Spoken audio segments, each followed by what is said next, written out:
Hello everyone, welcome to What If Issei Was Neglected and Becomes the God of Creation and Destruction Part 6. Before we start, please go support Ethan 1939 for writing that awesome fanfic. Now let's begin. This is the translated version I made. There will be some wrong he or she calling here because it's translated, so let me clear this. Issei is a male in this story. Part 27. Sorry. Issei and his friends can be seen calmly playing and having fun until a certain ex-nun reminds one of her friends that apparently she was not with them. Asia. Hey, where is Yuri-chan? Rias. I don't know, I didn't see her today. Rainer. I'm sure she's just depressed in her room, it doesn't matter, she said without interest when mentioning the albino. Asia. Don't be mean, Rainer-san, she's our friend. The fallen one just clicked her tongue and looked away angrily. Irina.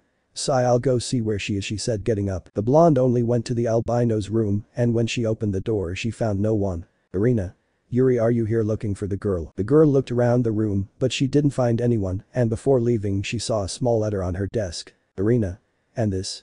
Taking the letter from me, Issei-kun, what is this? The curious girl opened the letter and read it, and when she did she was just horrified. But Issei was still calm, but that calmness faded when he heard a loud scream coming from above. Irina. Kai. The boys, upon hearing the loud scream, only became upset and quickly ran up the stairs to see what had happened. Issei. Irina entering the door, what's happening? The boys only saw Irina letting out tears while she was holding a note. Irina. Issei-kun sniff, crying. Issei. What's wrong? The girl just hugged Issei and showed him the letter. Irina. Why Yuri. Sniff look, showing the letter. Issei just took the letter, and when he read it, he just paled a little since it was a suicide letter. Letter from Yuri. For my Issei-kun, I know that mistakes have been made, mistakes that I cannot amend, and I know that you still hate me, and you don't treat me like other girls, because I know that deep in your heart, you still hate me for having you. Deceived, I understand you, if you had done that to me, I would hate you too, so since I know about the new system, something occurred to me, commit suicide, so maybe I can make amends for my sins, and my betrayal toward you, really forgive me for what I made you suffer and tell my friends and but you, that I will miss them, goodbye my cute Issei. End of Yuri's letter. Issei read everything out loud so that his other classmates also knew what was happening, and some girls, upon hearing the girl's letter, just started crying, and others just lowered their heads in sadness. Issei just clenched his fists and burned the letter with his fire. Issei. Boba, what the hell do you think you're going to do, he said angrily. Issei Solo took out his 4 wings and jumped out the window in search of Yuri. On another side, you can see an albino woman walking through the streets of Kuo, and then he stops and sees an ice cream parlor that is very familiar to him. Yuri. Yes, I remember, that was the ice cream parlor where he took me on our first date. Flashback. A brown Circa with a somewhat nervous stamina can be seen in casual clothing. Issei. See, come on Issei, calm down, it's your first date and you can't ruin it, he said to himself. The boy only waited a couple more minutes and the brunette could see a beautiful albino girl with a beautiful dress that made her look like an angel. Yuri. Hello Issei-kun, sorry for making you wait, she said, a little nervous too. Issei. And no, nothing's wrong, in fact I just arrived. Yuri. Sigh, what a relief, but hey, it's time to start our date, right? He said with a beautiful smile that made him blush. The boys just started their date and Issei had to admit that it was the first time in several years that he felt happy being with someone. They both went to eat some ice cream while they were talking about their tastes and some personal topics in their past. When walking through the streets, several people stared at Yuri because of how beautiful she looked and they cursed Issei for being with that beauty. They both continued walking and touring the city in each other's company. At one point Issei went to the bathroom, leaving Yuri alone for a few moments, and when she came out she saw some idiots trying to take Yuri according to them to have fun. The XTRA1. Come on beautiful, we just want to have fun. The XTRA2. Yes, why don't you come with us taking Yuri's doll? Yuri. Sorry but I'm with someone, releasing the idiot's grip. The XTRA1. Come on, I'm sure he won't be upset. Issei just saw that pretty and quickly pushed one of the strangers away and hugged Yuri protectively. Issei. Stay away from her, she is my girlfriend, so stay away from her, he said, blushing but determined in her words. The idiots, seeing that, just clicked their tongues and left, leaving both of them alone. Seeing that both strangers left, Issei hugged Yuri tightly. Yuri. Issei. Forgive me for leaving you alone, hugging the Albion, but I promise I won't let anyone hurt you, looking at Yuri with a smile. At that moment Yuri's heart began to beat strongly and the girls blushed when they saw Issei's smile. Yuri. Hi, somewhat surprised by what Issei said, and she just smiled and hugged Issei, putting her face on her chest. I hope so. They both just continued their date with complete tranquility, and at the end of the day, they both went to a large cliff to see the stars. Yuri. This place is beautiful, seeing the beautiful meadow around it and the beautiful stars that decorated the night sky. How did you find this place? Issei. One day they had hit me very hard, I fainted, and when I opened my eyes I found myself in a forest. I just walked for a while until I got here looking at the sky, but in that I noticed Yuri hugging his chest and using him as a pillow. Yuri. They hurt you a lot, right? Issei. Always, but I'm used to it, besides not everything is so bad. Looking at Yuri, thanks to that beating, I was able to find this beautiful place, and I was also able to meet you Yuri-chan, he said with a bright smile. The girl just blushed because of what the boy said and she got closer to her face, and they both gave each other a beautiful and passionate kiss full of love. That same night, Issei and Yuri witnessed a very beautiful rain of stars, as if the sky were crying for the union of such a beautiful couple. Also that same night, they both officially became a couple and both went to their respective homes happily. After that day, Issei's life was not so bad, even though he still received many beatings from his classmates. The boy did not collapse, since he knew that even if the world hit him with all its might, he would have Yuri always manage to support him and that she would never betray him, or that was what the brunette thought. Then flash black. Now you can see Yuri on the same cliff, the sun was already setting, and you could see a beautiful sunset in front of Yuri, who was just one step away from falling off a huge cliff. Yuri. They were beautiful moments. Sniff sniff starting to cry when remembering Issei's nice and beautiful moments before she cheated on him. You don't need me with you anymore. Sniff I'm just a reminder of a bad memory. Sniff sniff. And even if you don't believe it, I still love you, and I always will. Taking one last step. Goodbye Issei, letting you fall towards the ravine being swallowed by the enormous abyss. The girl just let herself fall, and the only thing that crossed her mind was Issei. The girl remembered all her beautiful moments while she was falling, and before she hit the ground she felt arms hugging her tightly, and when she opened her eyes, she saw Issei with his wings carrying her and looking at her with rage for the stupidity he was about to commit. The boy just let go and landed and Issei let go of her. Issei. What the hell is wrong with you? Looking at Yuri furious. You were about to kill yourself. The girl just started crying as she hugged Issei. Yuri. Why? Sniff sniff. Why do you keep saving and supporting me? I hurt you. Sniff. I betrayed you. Because you saved me. Why don't you let him kill me so he can redeem me? Sniff sniff. Why? Issei. Because I don't want you to kill yourself, stupid, that's why. I know that you cheated on me but still. Even though I do that, I can't let you die. Because I still care about you Yuri. The girl, upon hearing those words, only began to cry hard into Issei's chest. Yuri. Then you. Issei. No. I still can't see you how I saw you before. And maybe I never will but. Looking at Yuri. You can't throw away your entire life for me. Why? Oh you can't, you should follow and meet someone else. Yuri. That's the problem. I don't want anyone else other than you. I don't want to be with anyone else. I just wanted to be with you. Issei. I'm sorry. Yuri hugs Yuri tighter. The girl, knowing that Issei could not see her in the same way as the other girls, only made the decision for her. The girl just created a small knife with magic and pointed it at her neck. Yuri. Goodbye, Issei-kun. The albino girl only stabbed herself in the heart, leaving Issei in a shock. At that moment a magic circle appeared showing Issei's other companions, and everyone saw the scene. The scene showed Yuri with a knife stabbing her heart. Issei. Why Yuri? She said in shock. Yuri. Goodbye, Issei-kun, she said, releasing some tears and closing her eyes little by little. The boy was left alone in the green grass, while his blood changed the green color of the grass to a crimson red.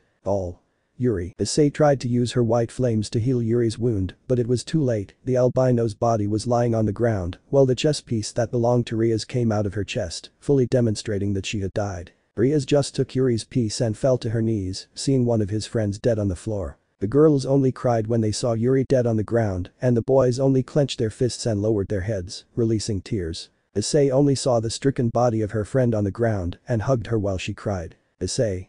Boba. Sniff. No. I won't let you go that easy, he said, standing up and taking out the knife from her chest. Issei. I am the one who dominates the heavens. Saying that, Lin took the form of her sword and appeared in Issei's hand. I will defeat my enemies with my strength, and I will defeat the enemies of this world with my fire. I destroyed the darkness with my light, and I laugh at hate and pain. I am the king of the archangels and god of creation, and you will burn in my eternal flames that will burn your sins. Issei. Knight of creation. Issei took his god of creation signature again and only created a magic circle around Yuri. You. What are you going to do? Hiba. I don't know. But I think she's going to save her. Issei. You're that soul that lost its sanity due to betrayal, ordered you to be reborn as a new person and to live your life without any regrets. Yuri's body only began to rise into the air as a very bright white light covered Yuri's body. As the light faded, a Yuri could be seen, but her body and appearance had changed a lot, and now she had 2 pairs of angel wings on her back, along with a beautiful white dress. Issei returned to her normal form as she carried Yuri in her arms. Issei's companions were just shocked to see what their friend had done. Not only did he revive Yuri, but he also changed and modified her body, turning her into an angel. Issei just left Yuri on the ground while she opened her eyes little by little. When the girl opened her eyes, she only saw Issei's face crying with happiness when she woke up. Yuri? What happened? She said, something confused. Issei, only upon hearing those words, hugged the albino with all her strength while she cried. Issei. You're a stupid crazy woman.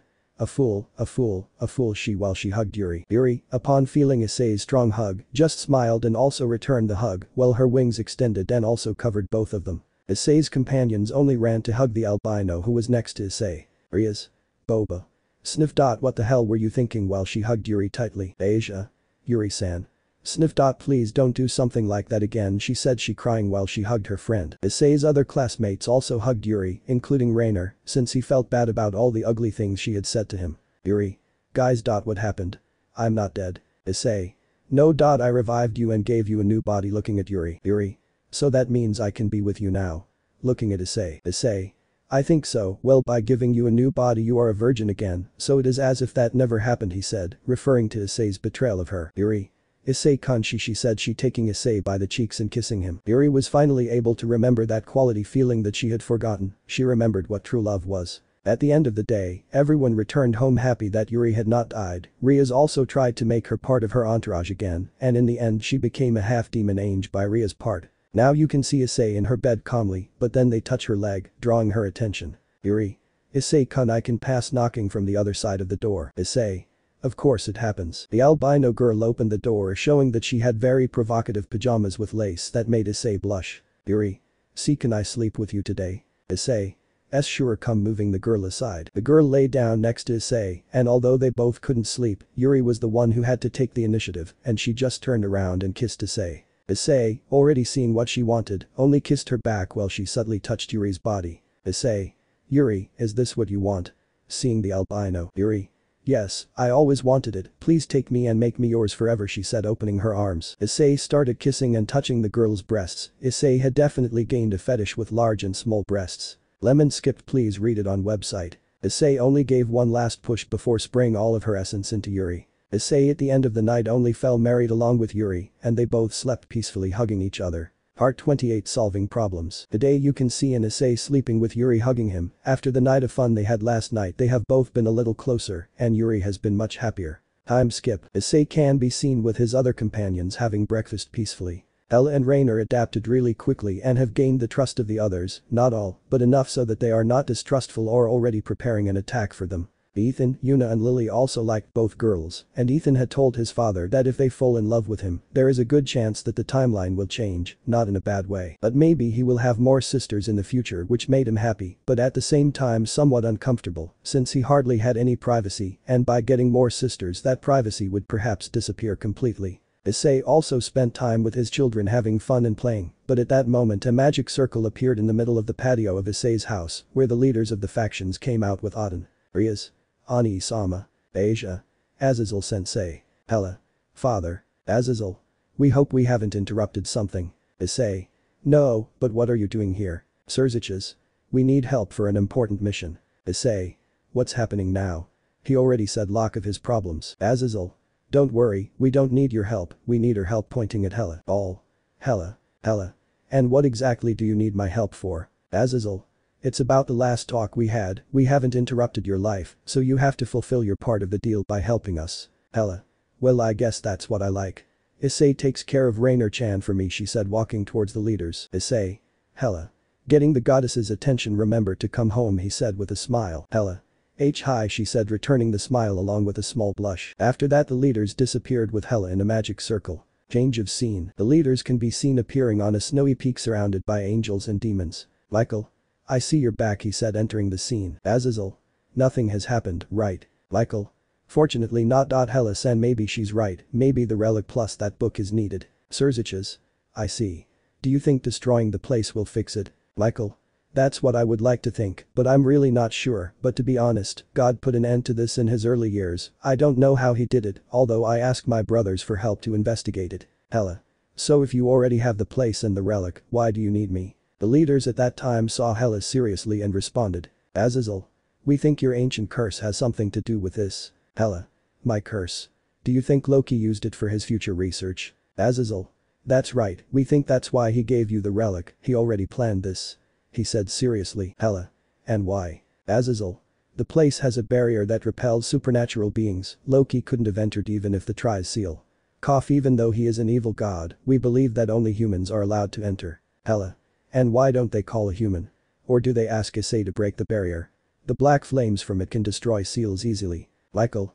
The aura of this place would easily corrupt humans and turn them into slaves, it is best to keep them away from there. And about Issei, because we do not want to involve him in this, we prefer to give him a rest and let him spend time with his children before let them go. Hela. And what can they do then? He said you would be, and with his arms crossed. Azazel. We already have a backup plan for that, he said with his typical smile. Time skip. Next day, you can see Issei having breakfast with everyone, but in this case it was different since the lowly Nico is on Issei's lap and very close to him. Issei. Kaneko, are you okay? Looking at the Nakoma, somewhat surprised by her behavior. Kaneko. Issei-kun, I love you, she said, kissing Issei. Bakeno. Ara seems like Kaneko-chan is very affectionate today. Fufufu. Asia. It's not fair, I wanted to, said hugging Issei. Issei-san smells very good today. The girls little by little were going to hug Issei. Issei didn't care, since he really liked that they were affectionate with him, but he found the Nakoma's very attached attitude strange. Time skip. Now you can see Issei playing video games in the living room with Kiba and Yu, while Gasper played with Ethan, Yuna and Lily, but on Issei's chest, there was a Kaneko still hugging Issei, and the girl for some reason was blushing and breathing a little hard. Issei. Kaneko, are you sure you're okay? Touching her forehead. You're all red and hot, you're not sick, right? He said innocently. Kaneko. Issei. Ah. I want. The lowly couldn't finish as the doorbell rang, and Issei went to see who she was. Issei opened the door and saw Surziches and his wife and silver-haired maid. Issei. Hello, it's the first time you're knocking on the door like normal people, it must be a very special occasion, right? Looking at both. Surziches. Well, when they are more serious topics I use magic circles, he said with a smile. Rias. Ani-sama, what are you doing here? Surziches. Rias greeting his sister. Well, I want to talk to you about something. Issei. Did something happen with Hela? Surziches. No, she continues to help us, this is another matter. Issei. And what issue is that? Surziches. It would be better to discuss this in a more private place. Saying that, the boys went to one of the VIP rooms of the large mansion to talk more privately, and obviously Issei's friends went with him to be aware of the matter they would talk about. Issei. I didn't know that we have these types of rooms here. Seeing a meeting room. Rias. Well, it is made specifically for this type of issues. Issei. And why did they build things without telling me? He said, watching Rias look away while he whistled. Bakeno. Whispering, but you, this won't be a problem to stop the construction of the Hexwell dungeon, right? Rias. Whispering, of course not, just don't tell him and we'll be fine. Surziches. I apologized for doing this kind of thing without your permission, Issei, but it was already in the construction plans, and no one will be able to hear us here. Issei. Sigh. Well, what's going on? A new enemy? Surziches. No, hahaha, it's because of the promotion of Ria's pieces. Yu, Izara, Yudo and Akeno will be promoted to high class, you didn't forget, right? Looking at those mentioned. Yu. The truth. Kiba. We totally forgot about it, he said with an hour of sweat on the back of his neck. Rafia. Well, you will have a week for the promotion test to be taken, I suggest you train and study about the 72 pillars, culture of demons, etc. Izara. What, open an exam? Rafia. Yes, so I hope they get stronger, she said a little. Issei. Well, good luck guys, hahaha. Kiba and Yu. Shut up. After that Surziches and Grafia left and the boys just continued with their daily lives, except that Izara, Kiba, Yu and Akeno started studying for their promotion. Change of scene. We watch as Michael, Azazel and Auden talk in a military tent about their unresolved issue. Michael. I still think giving him the relic is a bad idea. Azazel. Do you have a better idea? If we continue to delay we will only give Loki more advantage in the future, the faster we destroy the place the better, he said seriously. Michael. What do you think, Auden plus Dono? He said looking at the one-eyed god. Auden. Certainly giving him the relic is a sole idea, but I confirm it for 2 reasons. Michael. And those are they? Auden. The first is that she didn't use the relic when she left Helheim, and the second. Haha, she is in love with the boy, hahaha. Azazel. True. Hahaha, the harem king never leaves anyone unconquered, but hey, hurry up, he said, standing up and leaving the store with the others. When they left the store they only entered another one that was used as a dining room and saw the goddess having some hot chocolate. Hela. It took a long time looking at the leaders. Azazel. Well, we had to discuss something. After finishing their hot chocolate, the leaders and Hela went to a very narrow cave where there were animal corpses around. Hela. It's just as Loki described it, she said, looking around. Michael. Do you think it works? Looking at Azazel. Azazel. It will work, he said, giving the relic to Hela. The goddess lifted the relic and it shined, making contact with the barrier. The goddess, feeling the power of the relic, launched a large bolt of lightning at the barrier, which turned grey and cracked. The goddess, seeing that, does not care much, and she returned the relic to Azazel. Odin. Did Loki tell you what was inside? Looking at Hela. Hela. Yes. But you like what's inside, he said while looking inside the cave. He also said something about a book. If they are going to destroy the cave, make sure that book is destroyed. Michael. Book. Odin. I only heard rumors. I never believed it was true, he said seriously and sweating a little. Azazel. Anyway, take the book and destroy the place. Michael. Take the book. Shouldn't we destroy it there? Azazel. We shouldn't leave any trace of him, and the best way to ensure that is to do it in person. Michael. And for what? Azazel. Think about the future, Michael. Time skip. Next day. Issei can be seen in the courtyard of his house with all of his companions and leaders, while Issei saw the book that he had to destroy. Issei. Well, pulling black flames from his hand. I hope this works. The boy just turned on the book and little by little it disintegrated until nothing was left. The boy only saw how only ashes remained, and the leaders along with the others calmed down to see what worked. Azazel. Gentlemen, ladies, it was a pleasure saving the world with you, so with your permission, I haven't slept in 78 hours, so I'm leaving, he said, disappearing in a magic circle. Xerxes. Yes, me too, I'm leaving. Bye guys. Looking like it. Everyone said goodbye and went to their respective homes. Issei. Well, a problem solved, he said wiping his hands. Ethan. Yes, Odo-san, we can now return to our time peacefully, he said happily. Issei. Yes, but for now carrying his son we'll have fun, what do you think? He said happily and looking at his son. Ethan. Hey. Time skip. After a few days you can see Ethan, Yuna and Lily in their time machine that had a very strong resemblance to that of a series that begins with D and ends in Z. Ethan. Goodbye Odo-san, Oka-san, he said looking at Issei and Rias. Yuna. Goodbye to Oka-san, said hugging Yui. Lily. Goodbye, hugging Lin. The three children just hugged their father and each of their mothers before leaving. Rias. We will miss you, sniff. Ethan. Don't cry, Oka-san, after all, we'll see you in the future, he said happily. Rias. Hi. The three children got on the machine and it began to rise until it disappeared in the blink of an eye. Issei. Goodbye son, looking at the sky. Scene changed 25 years in the future. Ethan can be seen arriving at a completely destroyed place, a place completely bathed in flames and blood. Ethan. It hasn't changed, looking around, what's happening? Just then a laptop opens and Loki emerges from the portal with an arrogant smile. Loki. Hello Brad, I see you've arrived. Well, good, because Hela surely already took the book and when I opened it, it served as a sacrifice to pay my debt to the gods. Ha ha ha ha ha, he said, while looking for the cave where Hela's corpse should be. He desperately searched for the cave and after retracing his steps, he saw a place full of vegetation and saw how several rich ones were on top of each other and he identified it as the cave. Ethan. I'm sorry Loki, but my father along with the leaders destroyed the book years ago, he said with a smile. Loki. No, that damn hybrid. You looking at Ethan. Damn Brad. Ethan. You already lost Loki. Loki. Not yet, I can still give them as an offering, even a brat like you, he said, throwing E at the boy to catch him. Before the Norse god could even touch Ethan, a special tentacle came out of nowhere and grabbed Loki. Loki. Nuo, let me go, I will offer you a sacrifice, but let me go. Nu, several voices said in unison, but they sounded somewhat distorted. Your existence will cause a paradox, and you have not fulfilled your part of the bargain either. Loki. If there is a paradox then it means we never made a deal. You shouldn't be on this plane. We know it. But that is still a problem. The Time Lord allowed me to go to this plane just to take what is mine. He would avoid a misfortune, and I have what I want, he said with mockery. Loki. I thought you wanted domination of this world and people. Madness and chaos. The old gods rising again. The old gods no longer have power over me. I only do this for fun. One day I will reach this plane on my own, but for now I will have fun with you, he said mockingly, but with an evil voice. Loki. No, he screamed as he was pulled into the cave. The cave exploded into millions of pieces and the ground along with the space around Ethan was destroyed. Ethan. What's going on? At that moment a warning from the time machine sounded. MT. Attention, current timeline being destroyed, please enter the machine. Ethan just entered the time machine and his sisters took their human form while he saw the notification that the machine gave them. Yuna. What's wrong? Lily. Yes, MT. By changing Loki's paradox, the timeline is taking its original form. Rewinding. Inserting data for time jump. Jump in 3. 2.1. The machine just rose and prepared to jump and disappeared. After a few minutes Ethan had arrived at a forest full of vegetation and beautiful flowers. Ethan. Where are we? Yuna. I think we're home. The boys just got out of the machine and looked around.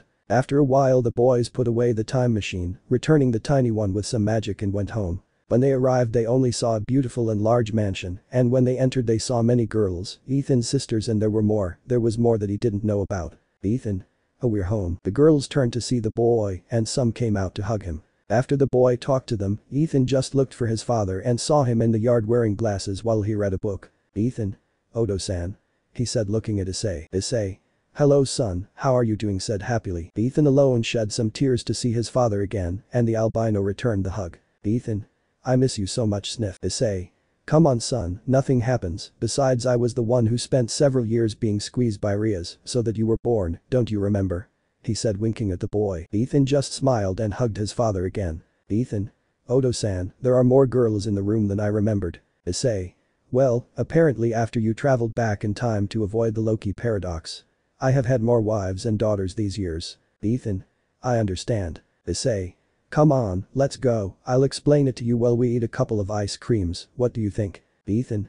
Hey, I'd love to. Both albinos went to eat some ice cream Wednesday after Issei explained to his son who his other wives and sisters are. Part 29, An Unexpected Guest. The day was a day like any other, the birds were singing, and the Kuo Academy students were very animated. Apparently Yuri's change attracted a lot of attention, but nothing very unusual for Issei's life. Azara, Yu, Kiba and the others were congratulated by Sona and her entourage on her promotion, and although they were a little more stressed about why they would have to study the double, it was nothing they couldn't handle. Sona.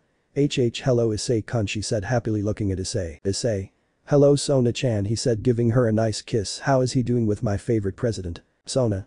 Very good, and I am very happy for the promotion of your friend, she said happily. Tsubaki. Hello Issei-san, how are you doing, she said a little nervously. Issei. Hello Tsubaki-san, and very good, thank you for asking, he said happily and respectfully. Sona's entourage has been talking a lot with Issei, apparently they took to heart about having children with him, and now that was his mission, to give birth to Issei's children. Time skip. The days passed peacefully, but Issei was worried about one thing, and that is that Kaneko has been very attached to him, and that she always blushes when she is close to him. Issei just put that aside and moved on with his life, but Issei wasn't the only one who cared about Kaneko. Time skip night. Issei can be seen playing video games in the middle of the night as always, but the albino hears his door open, and then he sees Kaneko wearing very revealing pajamas, while her cat ears and tails are outside of her. Issei. Kei-konko. Why are you wearing pajamas like that? Kaneko. Issei-kun. I want. She said while she blushed and climbed on Issei. I want to have kittens with you, Issei-kun, she said, kissing the albino. Issei. What's wrong with Kaneko? The boy was about to let himself be carried away by the loli's caresses and kisses, but then the door was abruptly opened by Rias and the other girls. Rias. Now catch her. Seeing that, the Nico jumped and dodged the girls all over the room to avoid being caught, but some chains made of shadows by Yui trapped her. Kaneko. Naya. Let me go. Issei-kun, let's have kittens, he said, trying to free himself from the chains that held them. Rias. I'm sorry Kaneko, but it's for your own good, he said while applying a spell on Kaneko making her sleep. Issei. Girls, what's going on, why did they put Kaneko to sleep? Rias. Sai will explain it to you when Azazel-sensei arrives. Time skip. Issei. Kaneko is in heat. Azazel. Yes, like every cat, when her body develops enough to have children she enters a mating state, but in Kaneko's case, she has not matured enough. Issei. Mature. Azazel. Her body is not yet fully mature, hers can have a child at this age, she and the baby could die. Issei. I understand. Rias. Is this trying to contain you? Issei. Hey, don't look at me or tell me as if I were the one who jumps over you to do it, or maybe you don't remember that most of you tried to gape me while I was sleeping, he said, looking at his girls, some of whom looked away, and he was blushing because of what the boy said. D demon doctor, but this is very unusual, she reached this stage early, maybe something triggered in her and made her think about reproducing early. Issei. Yes.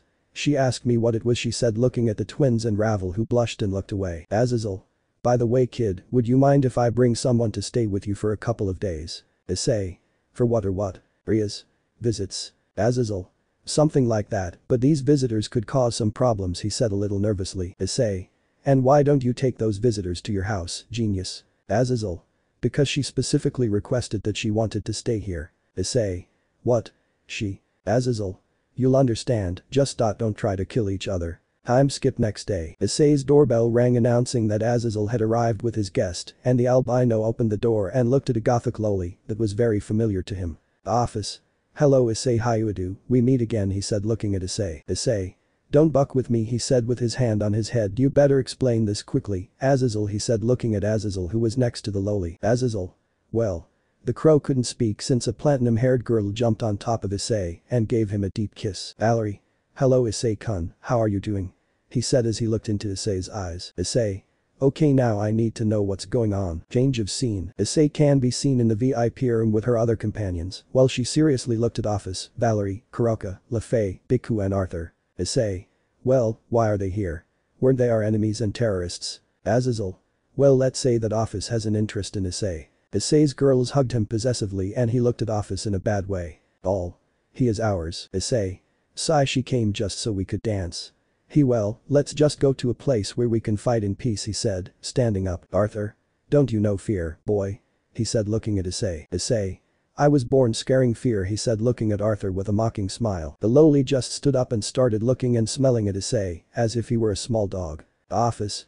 You are very interesting, boy. You are not even afraid of me at all. This generation is very interesting. The Hakuryukuo and the Sekiryuite also have great power, but I don't know how they compare to you, he said, looking at Issei. Every time the world has cons against you, you save them, you break the mold and surpass everyone's expectations. Issei. Thanks, I guess. Tiamat. Are you planning to have Issei-sama's offspring too? Office. Babies. Tiamat. Of course, he is a very strong male, and he is also a god, and not like the arrogant ones of today, he is special, and apparently Hakuryukuo also wants his children. Office. Hey Drag, weren't you in a relationship or something with Tiamat? Don't you mind if I steal one of your females? Drag.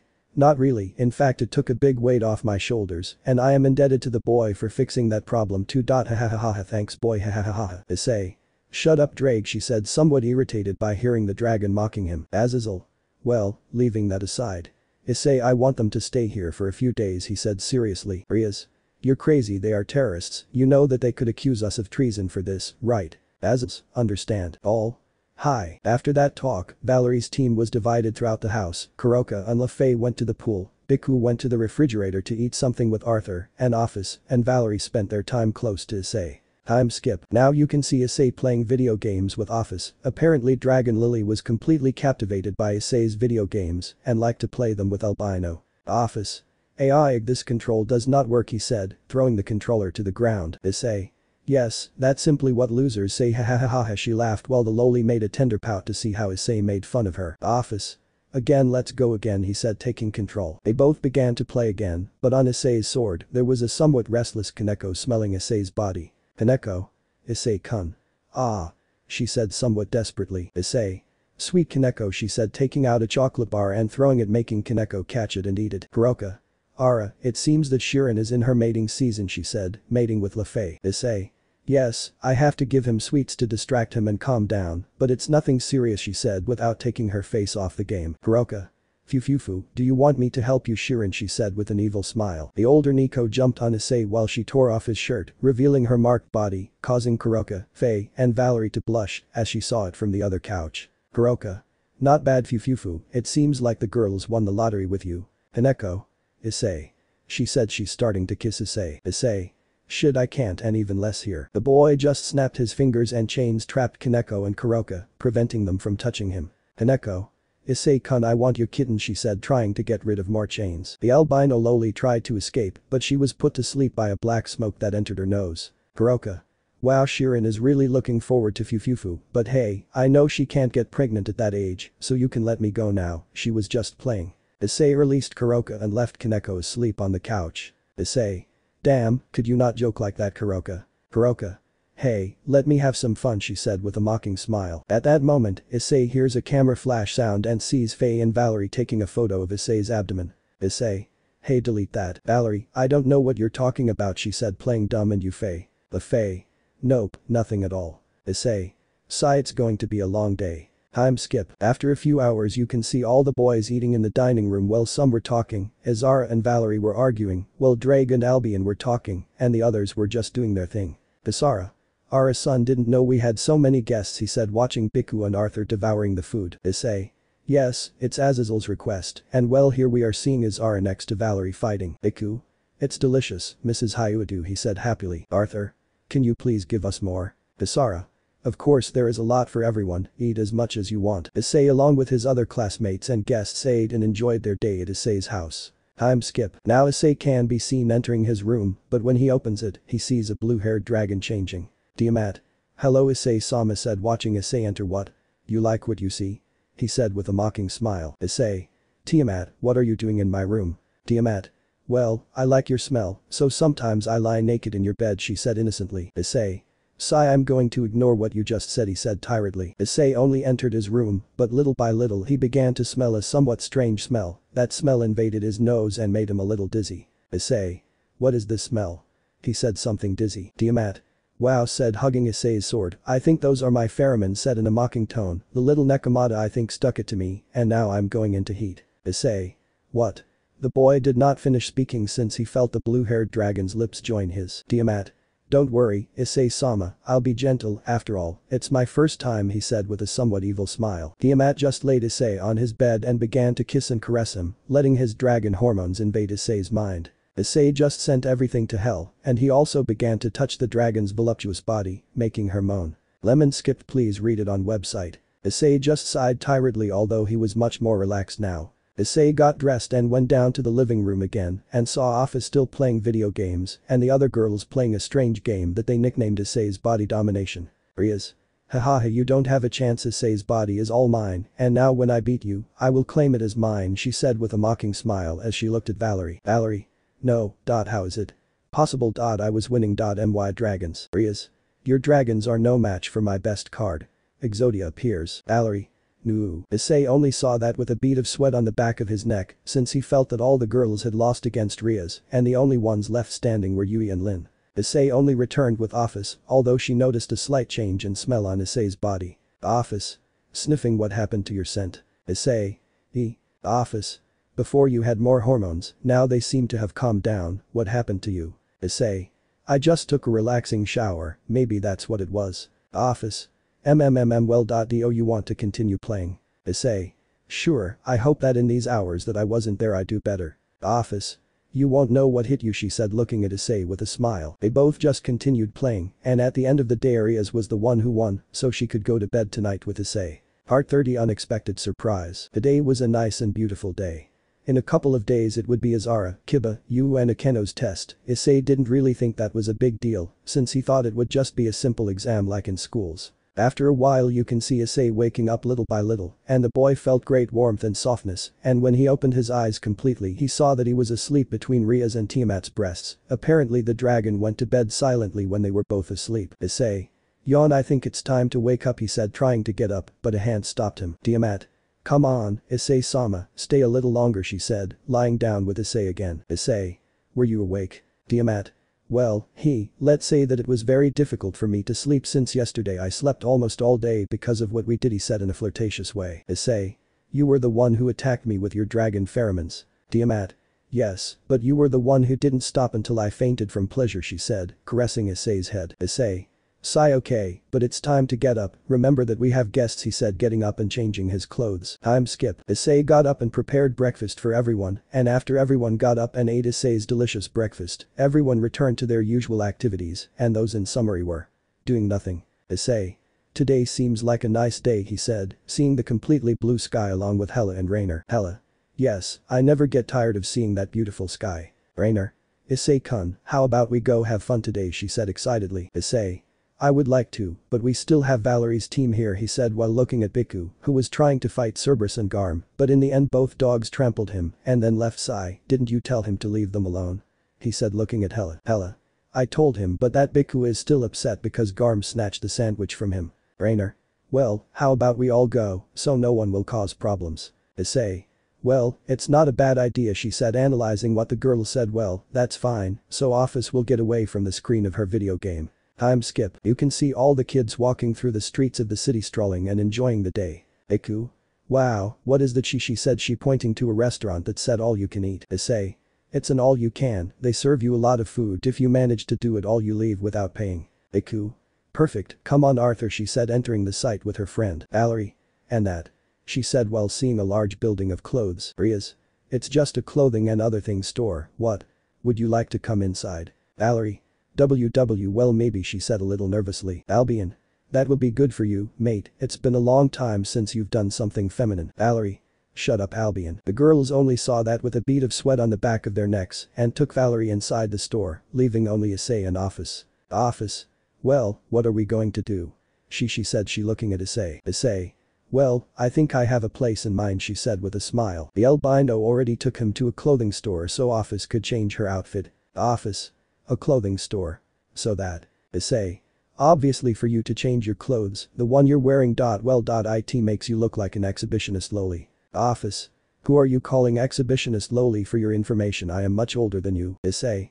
Yes, of course, but please change, some people look at you strangely because of how you dress, and some perverts can't stop seeing those soft things that cover your nipples. The girl upon hearing that just looked at Issei in a bad way, but she knew that she was right. Office. Well, she said in a bad way. Issei.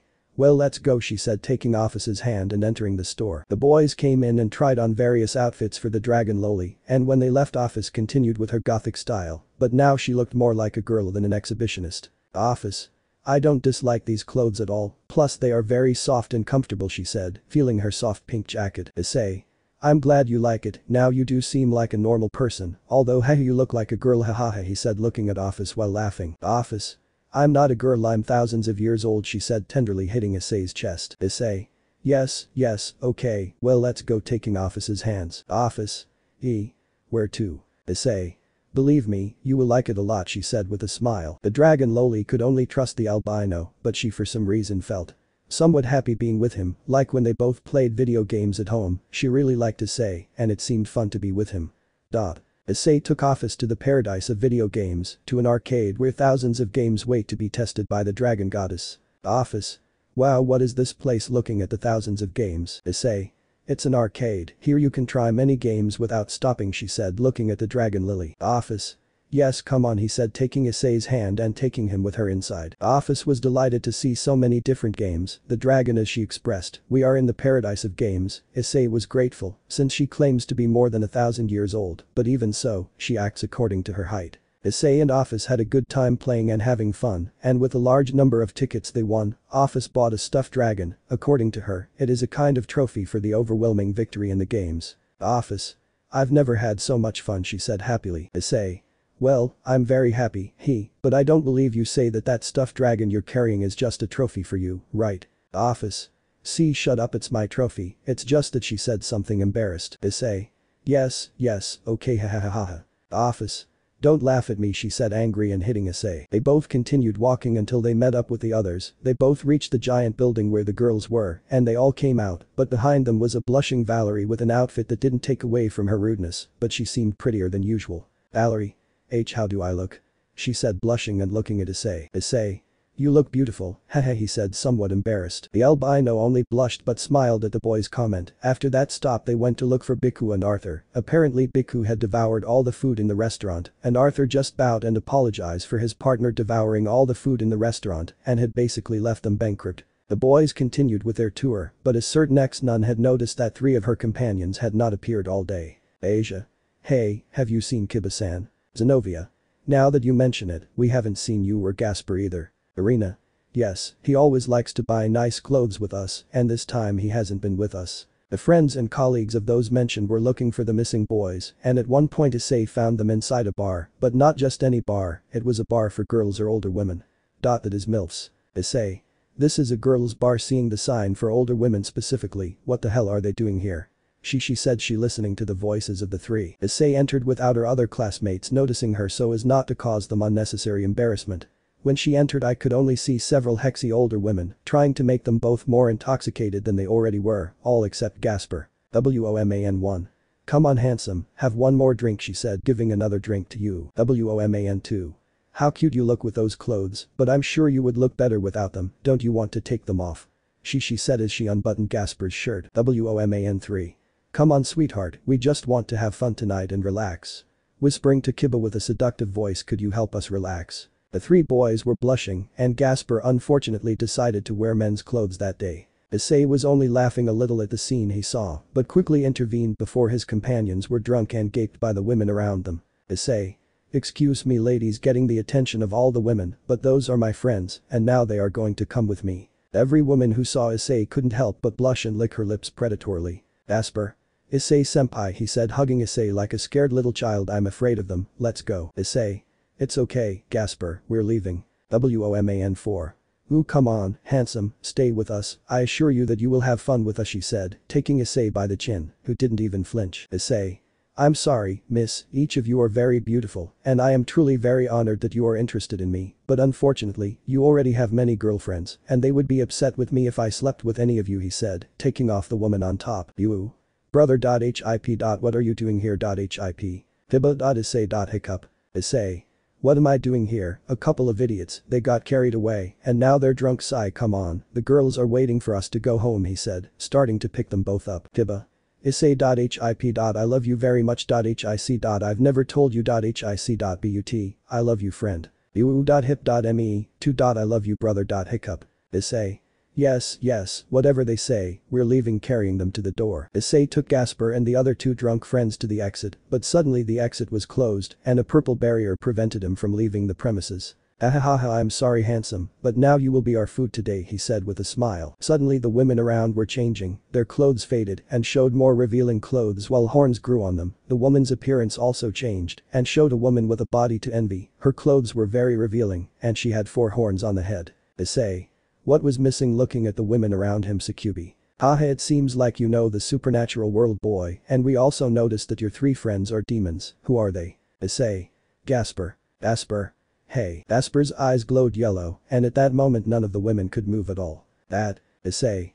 Well, leaving you and Kiba on the ground, you can call me, snapping his fingers, making his battle suit appear, Shinigami-sama said with a smile. Seeing that one of the men they tried to seduce and use as food was one of the most dangerous mercenaries in the supernatural world was in front of them, the women turned pale. Issei. And my 3 friends are part of the Gremory family's entourage, and you tried to use them as food. The women around only got even more scared when they heard that, so I have no choice but to close this business for life, said, taking out Blue Rose. Issei was ready to shoot, but at that moment a girl the same age as Issei stood in his way. No, please do not do it, Pinenda said in the middle of Issei, preventing the weapon from pointing at what seemed to be the leader of the Sukubi. Yuki, get out of here, said the leader of the Sukubi. Yuki.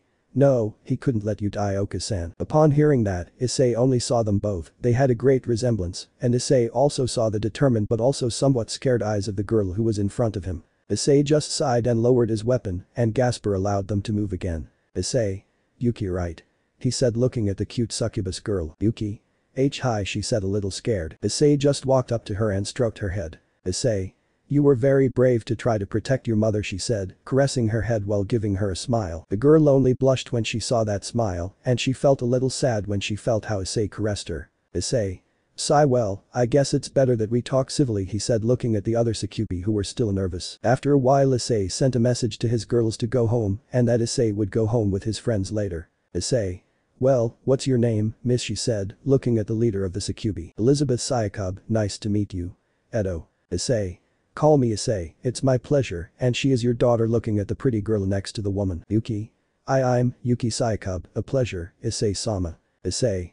Well, I'll tell you this, I leave, I don't want to hurt anyone, nor do I care how they make a living or how they feed themselves, but looking at the women around you, I don't want them to do something like that again. Elizabeth. Something like that. Issei. They were going to try to use us as food and surely rip out our souls, right? She said, looking at the woman. Elizabeth. Why yes, sorry, she said sadly. Issei. As I was saying, I don't want you to do that again to any man, much less try to gape him against his will like you had planned to do with us, understand? All. Hi. Issei. Okay, now excuse us, we're leaving now, she said, taking Yu and Kiba who were already passed out from drinking so much. Yuki. Edo. Wait, she said, stopping Issei. Issei. Yes. Yuki. Thank you for not killing anyone, Issei-sama. Issei. It's okay, but please control your mother and her friends so that something like this doesn't happen again, okay? She said with a smile. Yuki. Hi, I will do it, she said happily. Issei also smiled, and before leaving through one of her portals, he saw Yuki again. Issei. You know, this place is very nice and pretty, maybe I'll come back another day, goodbye, she said, disappearing into a shadow. Yuki just smiled when she saw Issei walking safely with her friends, and for some reason she felt happy when she heard and saw Issei smile at her and tell her that she will control her mother for hers. Yuki. Oka-san, seeing her mother's, I hope this serves as a lesson to you about your method of feeding. Elizabeth.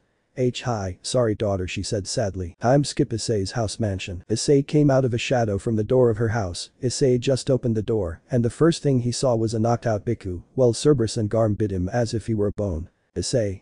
Okay, now what happened? Rias. Ice, hello, I see that you already brought Kiba, you and Gasper looking at Gasper who was behind Issei, still somewhat scared, and Issei was carrying his brother and friend, Kiba. Hip but you hip some Sukubi and turned us to gape hic. You. Haha. Hick. Touch one's breasts. Hick. She said with a simpering smile. Akeno. Ara, it seems like you were having fun she said, looking at both drunk boys. Kiba and you. Hi they said with a silly smile. Issei. Shut up, idiots, I had to save you from having your soul ripped out by your penis. Idiots. I'm Skip. After Issei left them both in their respective rooms, Issei sat on her couch and asked about Biku's condition. Issei. And what happened to him? Seeing Biku. Rias. Office knocked him out for making fun of her for telling her that she looked like a girl she said, looking at the dragon who was still upset about that. Office. Idiot she said she's annoying. Asia. Issei-san, Kiba said that they were going to be gaped by Sukubi. Arena. Yes, what happened? Issei. Sigh it's a long story. Issei told them what happened at the succubus bar and they were a little upset for trying to gape Issei and his friends. Yui. Master and is he okay? Looking and touching Issei's body to see if there was something wrong with him. Lin. Those Sukubi didn't touch him, right? Issei. Don't worry, they didn't touch me, but they totally drugged Kiba and Yu Sai those two idiots, if I hadn't arrived in time, they would surely be completely dry corpses by now. Hiroka. Wow, Ice-kun couldn't have been seduced by those pretty Sukubi he said looking at Issei. The Fae. It's impressive he said looking at Issei with stars in his eyes. Issei. Well I wasn't the only one he said taking Gasper neither was he said happily. Gasper. The Sukubi are cute but don't let me be seduced she said, inflating her chest a little, somewhat proudly. The girls congratulated Gasper for that but then asked him how they ended up there. Rias. By the way, how did you end up there? Gasper. Well, we were walking calmly, but one of those Sukubi took Kiba-senpai's arm and dragged him into the premises, then Yu was seduced by other girls, and some women also tried to touch me, after a while they tried to make me drink, Issei-senpai appeared and saved us. Akeno. Ara, Ice-kun is a hero, Fufufu. Issei. Well, if he didn't let me be seduced so easily by you, I highly doubt that they would be able to do it he said simply. Sarah. Moo Oni-chan you are bad said hugging her arms with a pout. Akane. Yes, Oni-chan, you are bad, we are going to have to punish you, she said with a flirtatious smile. Issei. I'm sorry, but now I'm going to play video games with Office. Office. Yes, come on he said happily. Issei. Hi, haha. They both started playing and although the girls didn't like them spending a lot of time together, they just let it go, since it was Issei's mission to make him leave the Cow's Brigade, and they thought that getting along was his plan, but they didn't know that Issei had totally forgotten about that and was actually having fun with Office. Time skip night. Issei was in his room playing video games as always, but his door is opened by a blue-haired dragon. Issei only saw her but blushed a little when he saw how she looked. Tiamat. Hello Issei-sama, you know I'm bored and I remembered last night she said approaching Issei, don't you want to repeat it? Issei. Tiamat what? Issei couldn't finish since his door would open again and they entered, Irina, Zenobia, Rias, Asia, Akeno and Azara. Rias. Ice, it's very cold tonight, I want you to keep me very warm she said, looking at Issei with a flirtatious smile, while she was wearing very revealing pajamas. Akeno. Ara, Ice-kun, tonight you will have company, I hope I didn't bother you she said, entering with pajamas just as revealing as Rias. Asia. Issei-san, please, I want to do it tonight she said blushing at what she was saying. Zenobia. I want to do it now so I hope you don't mind she said blushing too. Irina. Issei-kun, let's make babies together okay? She said with a perverted smile and a blush. Azara. Oni-chan, please me tonight she said with a blush and a perverted smile. Issei only backed away a little, but Yui and Lin took their human forms and pounced on Issei and began to kiss and undress him. Issei. Like I said, I'm difficult to seduce, but I'm not invincible. Issei just let himself go that night and in the room that night only moans, applause, and the sound of Lasibo's juices falling and spreading everywhere in the room could be heard. Part 31 test. Today was the day of the long-awaited test, the boys who would take it were a little nervous, Issei would go with them to support them, Rias and her entourage would stay in a hotel not far from the place, while Hela, Rainer and Tiamat stayed at home, why they were basically not interested in that test. Rainer. Effort Chico she said goodbye. Hela. Good luck. Tiamat. Goodbye Issei-sama, I will look forward to it she said with a blush and a smile. Azazel. Well, let's go, he said, creating a magic circle to teleport you and the others to the place of the test. In another side, the boys had arrived at the place. Kiba was talking about the place where they would go to do the test, which would be a large stadium. But Issei was not very interested in that. Issei has been a little more distracted since Office arrived with Valerie and his group. It had happened well, in fact he had become friends with Biku and Arthur too, but thinking that in the future their friendship would end and they would become mortal enemies, he didn't like it very much. The boys continued walking until the staff stopped them. Staff. Stop there, to pass they must. Issei. Don't tell me we have to do a mission or something to get in, he said, somewhat irritated. Kiba. No, we don't have to do that, the underworld doesn't work like that. Staff. To pass you only have to show the seal of the family you belong to. Issei. Ooh haha, sorry to play so many video games with Office if he works for you for some things, he said with a little shame. Kiba only approached the staff and showed him his seal, making the staff let them pass, but not before the staff gave them a number. When they entered they saw few people, but among those who were there were several races of all kinds, yakeis, dragons, etc. The exam was easy for Akeno, Kiba, Yu and Izara, since they only had silly questions like what is the Mayu's favorite clothes?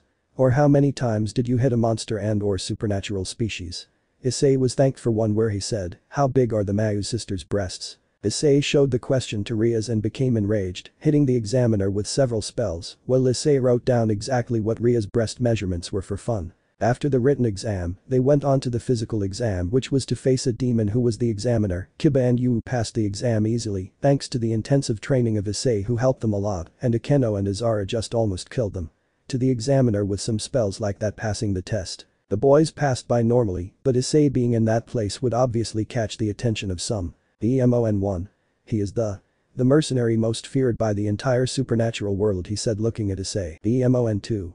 It can't be, this is amazing that he does here. The EMON3. I don't know, but I'll ask for an autograph. Several demons asked Issei for photos and autographs, but a question that one of them asked him caught him off guard and surprised him. The EMON4. Mr. Shinigami, could I ask you a question? Issei. Of course, what happens? The EMON4. Is it true that you are the harem king? Issei only had a bead of sweat break out on the back of his neck, but Kiba and Yu quickly intervened. Kiba. That's right, and if you give us $10 he will give you advice, so you can formalize yours, he said looking at the demon. Yu. Yes, 100% effective, if you don't believe us, look over there, he said, pointing to all the girls, each of them are his girlfriends. YOKAI1. Really, take my money and tell me how I can form a harem, he said giving $5 to Kiba. YOKAI2. Me too. EMON1. And me. The participants of the place were only lining up for Issei to give them advice on how to form a harem, and after a few minutes the boys were about to leave, but one of the written examiners shouted loudly. Examiner. W, what is this? People only went to see what was happening, but everyone reacted the same. Examiner. This is perfect. I have never seen someone write with so much detail and precision. This is perfect. Gentlemen. We have finally achieved the perfect measurement of the Mayu sisters' breasts. Everyone. Hurrah. Kiba and Yu would just go crazy, and maybe Azazel and Issei would just turn pale but laugh a little when hearing that. Issei. Arias. Haha. I don't he. The boy only saw the girl who little by little her crimson aura spread throughout the place, while she looked at Issei and the others in a bad way. Demons, yakeis and dragons who idolized the paper that said the exact measurements of their breasts. Rias. Ice.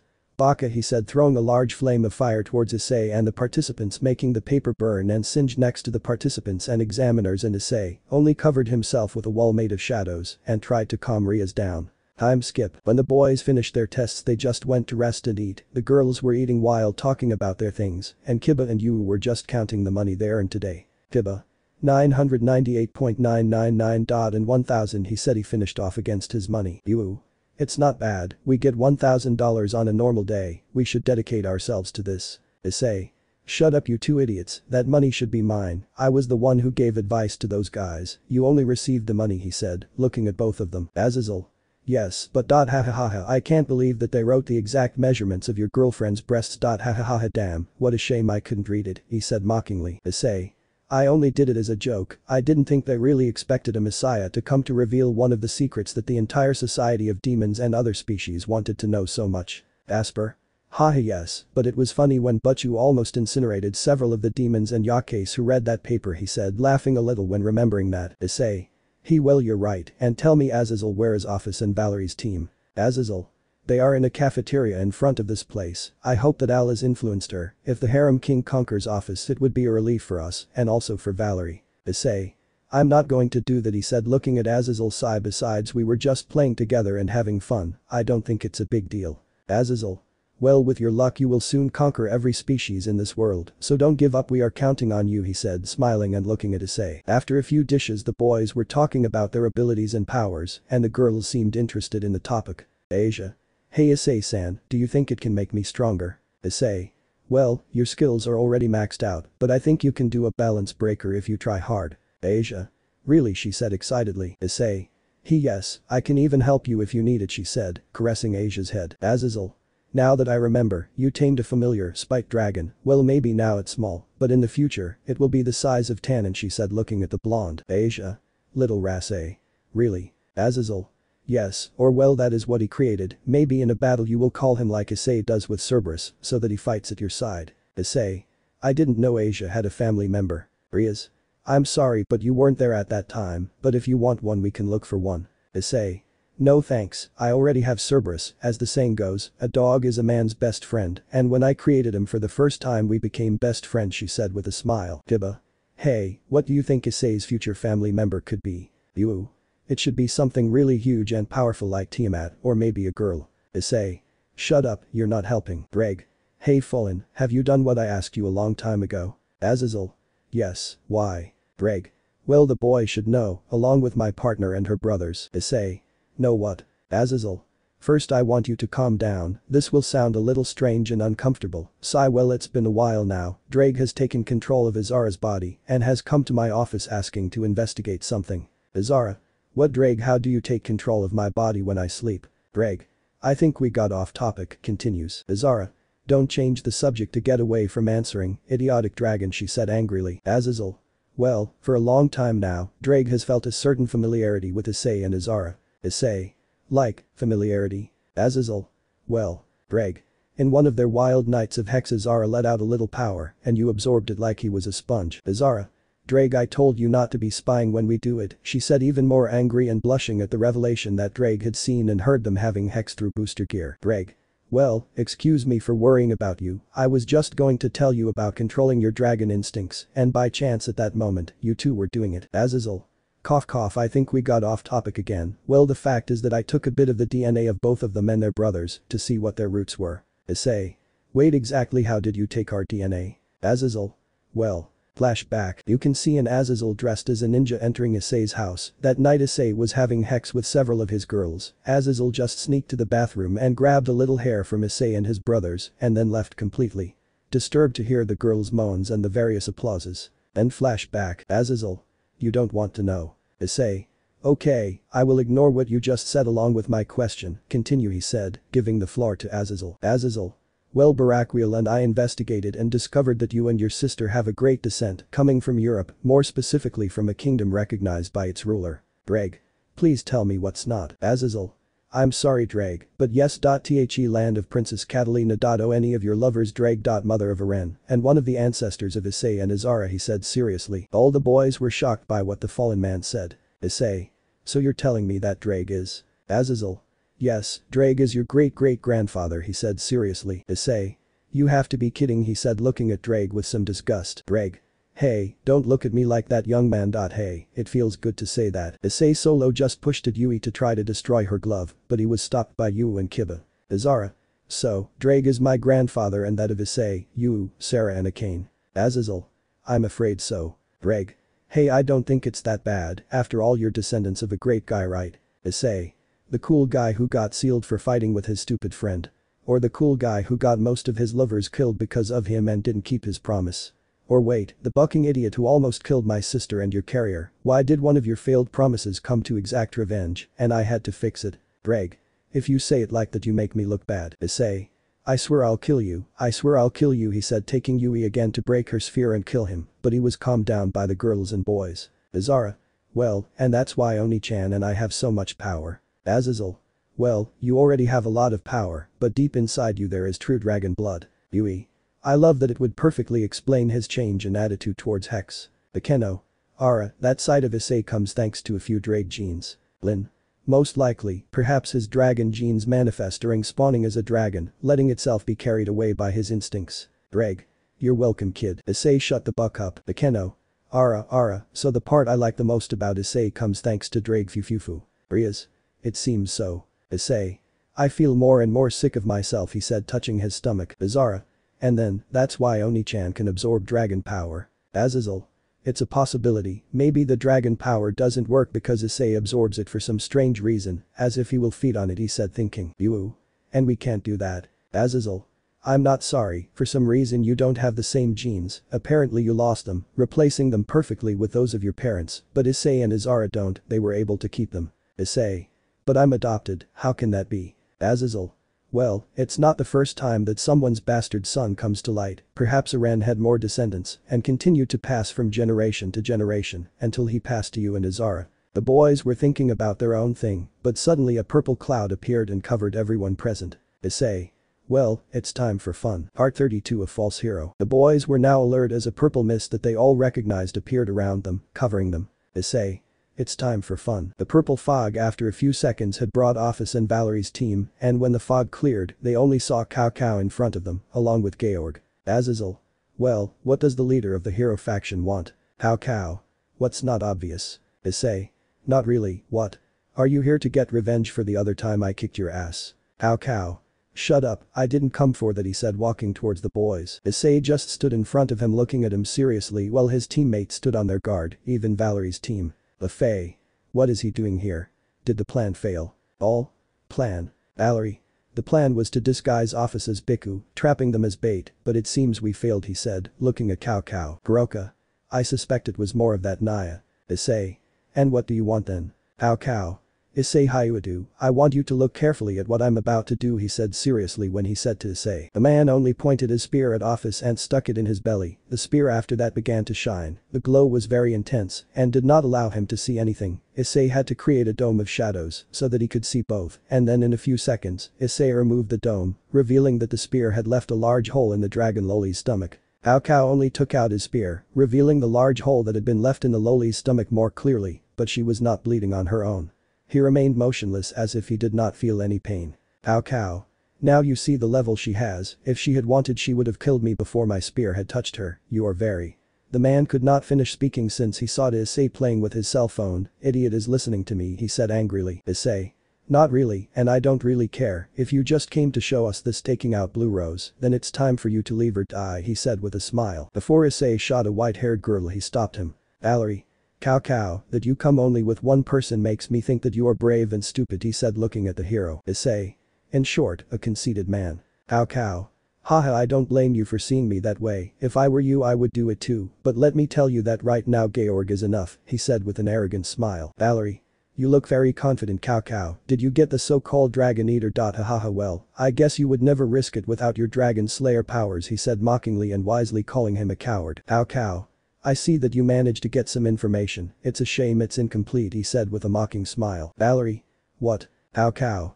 You see the Dragon Esther is the code that we put on an already existing thing, hahaha I would like to thank the biblical god for creating such a being, he said with a somewhat crooked smile, while Zenobia and Irina were annoyed by his comment, also having 3 dragons here will make it easier, referring to Office, Valerie and Izara. When Georg finished speaking, he only created a magic circle on the ground, and from that circle, a sprouting figure emerged along with a macabre aura. From the circle came a sad, macabre figure, filled with anger, as if a person had suffered thousands of evils, and right now will manifest itself. The figure that came out looked human, but its wings showed the opposite, its feathers had been torn off by force, and his entire body was full of nails as if he had been crucified, and he also had a symbol that all over his body. His eyes were covered by a bandage, but the bandage had blood on it, implying that this thing did not have eyes. That thing only gave the boys thought the scene couldn't get any worse, but obviously they were wrong. Seeing the lower part of his body left them speechless. The lower part of his body was that of an aquatic dragon, but it was missing scales and had a lot of blood. His body was just all malnourished, his appearance only made him sad, but that thing showed the opposite, he showed his thirst for blood, anger and revenge, and everyone could feel it clearly. Asia and Kaneko just looked away, and Gasper just hid behind Kiba with his eyes closed so as not to see that thing. Everyone was alert and Issei only saw that thing seriously, but something in his body made him feel bad, as if upon seeing it a part of him regretted it, as if he were the cause of all the pain and suffering that person or creature would have suffered, but a certain crow was looking at the creature somewhat scared. Azazel. It's impossible to bring someone from Hades like that. That thing should be in the ninth circle. He said looking at the creature. Say. Wait. Ninth. Are you talking about the ninth circle of hell? Shouldn't that be in the jurisdiction of demons? Azazel. The underworld is not only used for demons. There are sections for human souls, there are others, and many creatures sealed in the depths of that place. It is said that there is a god of poison. It is said that there is a duo with evil interests. A forbidden being who made Adam and Eve eat the grotto of knowledge in Eden. The first crime, that just the God of the Bible and his suffering still continues. Dragon Eater Samael, the angel who received the curse of God to hate dragons and snakes. A dragon whose existence was eliminated from the books. Say. Wait then, that's Azazel. If he made Adam and Eve eat the forbidden fruit, causing the wrath of God, it is said that thousands of poisons and thousands of curses imposed by God lie in his body. His poison does not, he can only kill dragons. Also other beings. But that does not explain why Cao Cao can summon him. He is supposed to be deep in Casito in the Judica, he said, seeing the creature in Kai Cao. Say. So the circle of traitors really exists, he said, also seeing the creature. Arena. Impossible, God wouldn't do something as cruel as that, he said with some tears about to come out. The fallen one just stayed fallen, and that was enough for Arena and Asia to start crying. Issei, seeing the two girls crying about her, only got angry and covered their eyes with tentacles made of shadows. Issei. Don't watch it, you, Kiba, protect the others in case the battle gets out of control. Both. Hi, Azazel. This is strange, isn't the god of Olympus supposed to take care of the underworld? Looking at Cao Cao seriously, why would I let you guys go so deep into Tartaros to take this creature? Cao Cao. More than going down it, I don't lend them in a limited way, but don't worry, we'll take advantage of every second, he said with a mocking smile. Azazel. What, I knew that idiot hated demons and fallen, but why do this and much more knowing that Issei is with us? Is he up to something bad? Issei. We will ask him later, but now unsheathing Yui and Lin, you will have to help me and tell me how to kill this thing, he said, looking seriously at the monster in front of him. Azazel. I don't know.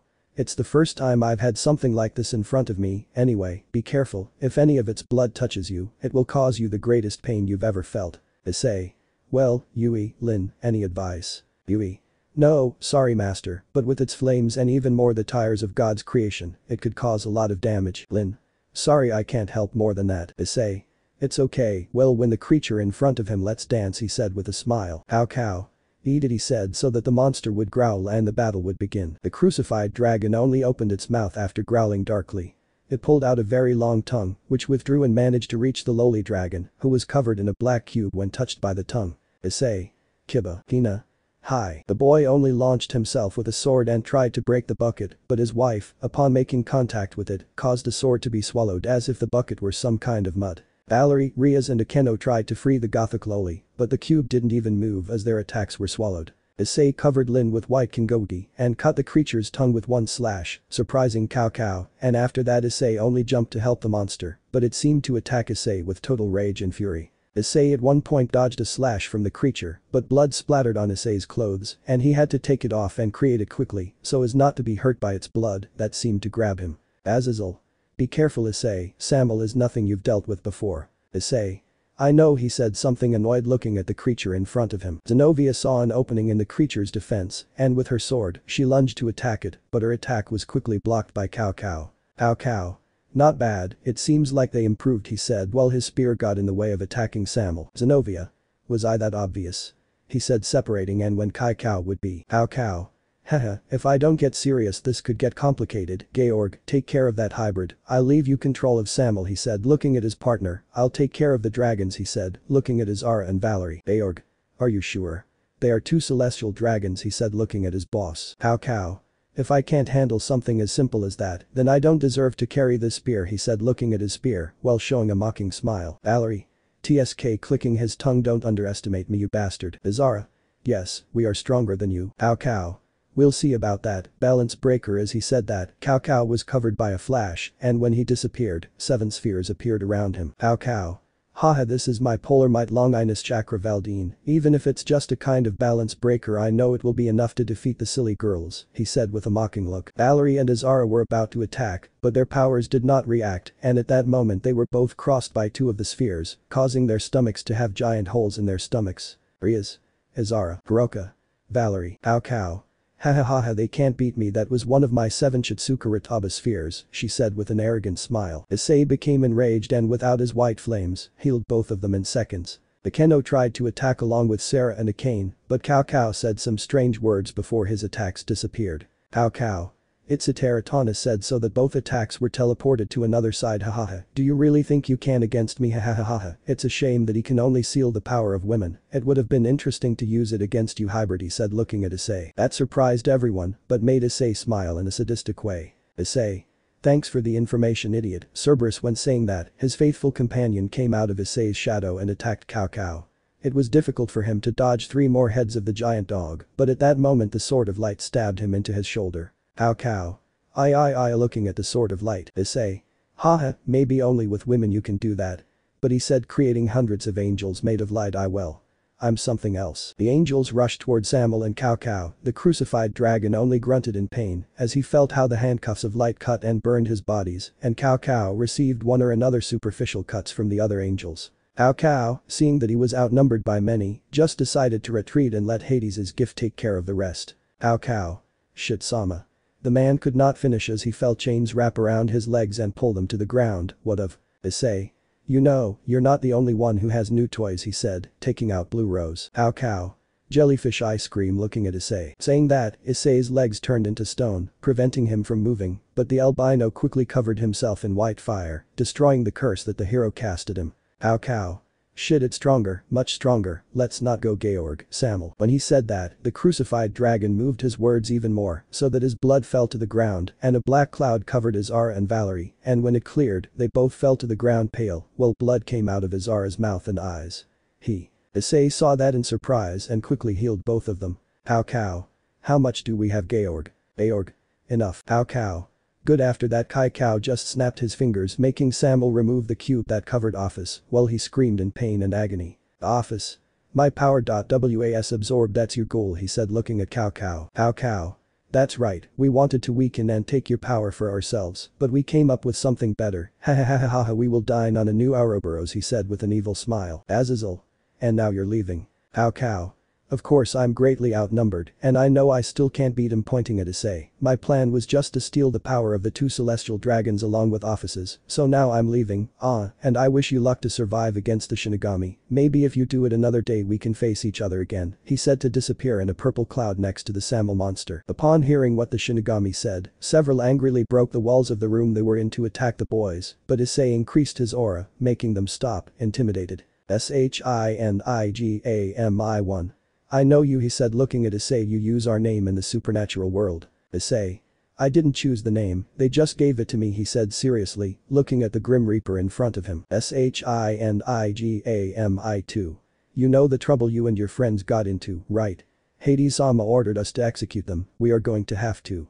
The hooded man couldn't finish since Issei shot backwards, causing one of the Shinigami that attacked him to fall to the ground dead. Issei. I'll only say it once, he said, increasing his aura even more, causing the Shinigami to be terrified by the intense power that the albino gave off. Go away. The Shinigami, knowing that they couldn't win, just decided to walk away and leave the boys alone. For now. Issei. Idiots. Asia. Azara, are you okay, he said looking at Azara who was still pale. Azara. Cough, yes, it's nothing, she said weakly. Issei. Of course not, that thing absorbed his power until it almost killed both of them. It's better that they rest or they could die if they make the slightest effort. Valerie. But. Issei. But nothing, girls, take them to one of the rooms, the rest of you help me fix the room before someone sees it. The boys only helped repair the big damage to the room, and the girls took Valerie and Azara to a room to rest. Issei. Sigh, what a long day, she said looking at the sky through a window. Part 33 Fall. The boys were now somewhat calmer after Issei scared away the Shinigami that he sent to Hades to kill them. Issei can now be seen treating her sister and Valerie. Issei. Quickly put both of them to bed, she said for her companions to put them both to bed. Azara. And it's nothing, she said weakly and tired. Valerie. Yes, we cough will recover soon, she said in the same way as Azara. Issei. Of course not, stupid, your strength was taken from you, you almost died if it weren't for your dragon resistance, she said using her flames to heal both of them and restore her life force. Rias. Because Office is not the same, she was completely overwhelmed by that black mass, she said looking at the lowly Issei. She is a goddess and a complete dragon, it is very difficult for her to get tired or for an attack to hurt her, plus she only absorbed her power in Azara and Valerie, it made it more effective because they are not complete dragons. Azazel. That's right, but we have to worry about that later, the Shinigami will return, they will just regroup and come with more people to kill us. Issei. Well, what a pity for them because I am an army she said, creating several angels who began to patrol around her. Asia. And now what do we do? Azazel. For now, just rest and keep an eye on Izara and Valerie, Faye, and I will put up a barrier and think about how to escape without being killed she said, going with a Pendragon to put up a barrier. Izara. Oh Oni-chan she said weakly. Valerie. I say cunt she said just as tired. Issei. It's okay, just sleep and regain strength, we're fine she said, taking both of their hands. Both. Hi. In a few seconds they were both completely asleep, but Issei was talking to Drake and Albion. Issei. And tell me how you could take away their energy? She said looking at both gloves. Albion. We don't know, simply when that smoke covered us we felt our strength being absorbed. Drake. And that bastard Hades almost killed my granddaughter, I'm going to kill him. Issei. You know you can't do anything, right? She said looking at Drake with a raised eyebrow. Drake. I know but it sounded good to say it in this situation, don't worry kid, if we feel the pulse of both decrease we will let you know. Issei. Okay, I'll leave you here she said as she leaves the room. Drake. Hahaha time Albion, I knew that one day my blood would reach the top hahaha. Albion. Yes of course, you were just lucky that Tiamat didn't kill Catalia. Drake. Time skip. After a few hours in which both rivals and carriers of celestial dragons woke up, they could already stand up although they were still tired, and now everyone was listening to Azazel's plan. Azazel. Well brats, this is the plan. Fay can teleport 2 people with her, she will take Zenobia and Irina, they will give the news to Serziches and Michael, although I think Hades will already have something planned for that, so you'll be careful he said, looking at the 2 girls. Both. Hi, Asia. And why don't we all go in Issei's shadows? Issei. I have to stay for some reasons, so do you, Azazel continues. Iku. Hey Arthur, should we make a bet? He said looking at his partner. Arthur. This is not the time for this he said seriously. Iku. Well, then you'll have to bathe Office he said with mockery. Arthur. Of course not last time he almost killed me just because I splashed him a little. Iku. Therefore, whoever kills the least Shinigami will bathe her. Issei. Office doesn't bathe. He said looking at the lowly who only saw both warriors angry for bringing up that topic. Valerie. She doesn't like bathing, and let's say that it's been a while since her last bath he said looking at Lowly that she only got more upset than they talk about that topic. Hiroka. Yes Naya, she hasn't bathed in a few years, and in fact she warned us that if we told you about this, she would kill us she said, looking at the gothic Lowly who was already totally upset. Office. And I still keep my promise he said as a purple aura came out around her. Hiroka. Yes but we know you won't kill us he said with mockery, because if you do it, your video game friend Issei will be sad, right he said hiding behind Issei. The dragon Lowly's aura only diminished until it disappeared and then he snorted and calmed down a little. Hiba. We're coming in too. You? Yes it will be fun he said with a smile. Iku. And you, Issei. He said looking at the boy. Issei. Sigh yes of course why not said something funny. Ikeno. Fufu didn't know Office was some kind of dragon cat Fufu he said went to Office that she only blushed a little, but she was still upset for bringing that up. Azazel. Well, the rest of the plan is that those Shinigami will keep coming until they kill us. But we will have to destroy 3 statues with the symbols of Ouroboros or defeat the magician who locked us in this strange space. Issei. Like a video game, haha it will surely be easy, it will be like a wave mission he said with a somewhat sadistic smile. Office. Wave mission he said happily I'm sure I'll kill more than you Issei he said looking at Issei. Issei. Well we'll see about that he said returning the smile, plus they will be easy since they can't see my face with my hood. Rias. And what does that have to do with it? Issei. As long as they can't see my face they won't be able to kill me with their notebooks she said with a smile. The girls were a little confused by that, but the boys understood the reference and laughed. Azazel. Hahaha they are not that type of Shinigami haha, but good joke. It is very unlikely that they can kill you, but be careful their scythes can steal years of your life. Issei. Well I think I have some left over so there is no problem. Issei just stood near a wall and raised his hand. Yuri. What are you going to do? Issei. We will not use the hallways she said, while letting out a strong flare that alerted all the Shinigami. The Shinigami only kept themselves in front of the hole Issei made in the wall. Issei.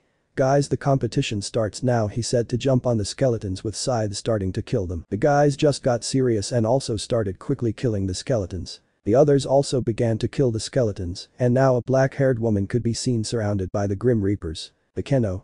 Ara, there are many Grim Reapers here, Fufu, but he asked me he said with a sadistic face, while he pulled out yellow lightning bolts from his hands, if they would be able to scream in pain for me jijijijiji. Rias.